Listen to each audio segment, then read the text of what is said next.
My name is Charles Glass, and I am an optimum nutrition athlete.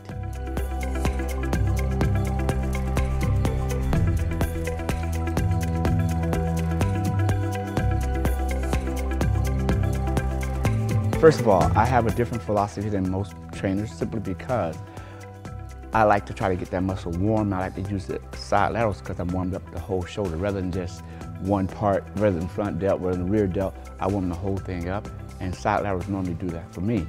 We're going to do it the conventional way, and we're going to just do a couple of reps here. Here we go. You notice how he's going up, keeping the tension on the medial delt. It's all there. And your front delt will activate, but it's not the primary muscles working.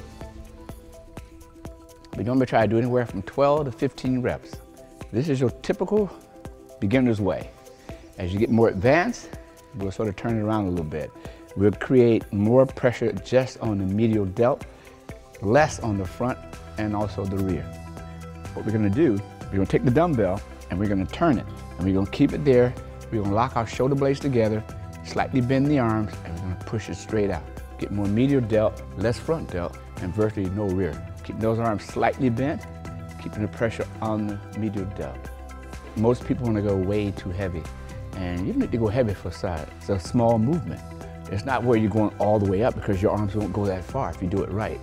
You see a lot of people who raise it all the way up to here and going all the way back. Why? They're getting a lot more front delt. Once you get to a certain point, it's front deltoid. It's no more medial delt. So what we're trying to do is just focus just on the side.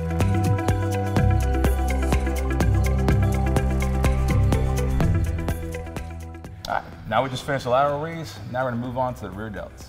Since he's had a shoulder injury, we want to avoid having another injury. So what we're gonna do, we're just gonna readjust everything. So, hands right there.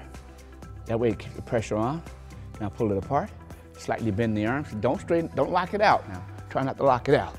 Right there, perfect, see? Now we got rear delt. There you go, let's go. Push. On shoulder day, that's when you wanna do your rear delt. Here we go. It's part of the whole deltoid region there. You get a little bit of this trap area here, but not as much as that rear delt. Now this time, don't let them cross. Stop before you get there. There you go. Now go. Keep that pressure on. There you go, right there. Charles, you mentioned about not going so far back.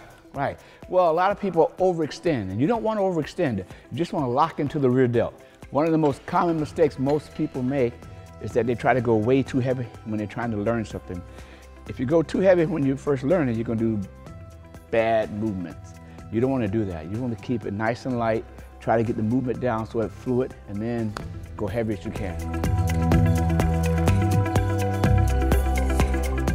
Now we just finished rear delt. We're going with the final technique, and that would be shoulder press. It's the granddaddy of them all. And the reason I say that is because without that movement, you don't build that basic foundation that you need, okay? Now, he's here, slightly forward, so that the weight comes behind you just a little bit, like this. Now press it up to full range, in and back out. There you go. Slightly press it in now. Go in, up, that's it, good. Stay on the delts, there you go. Perfect, good. Now don't go below parallel here. You want to stop it there and press back. One more, good. Big difference there. Just not having to come down so deep. Yeah. A lot of times when I see you guys training that I like to go a little deep here, but stopping here, big difference.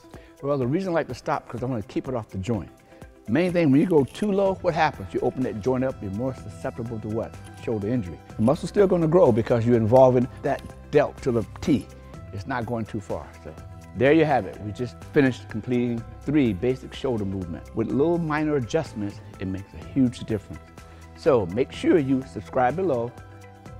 That's all you need to do.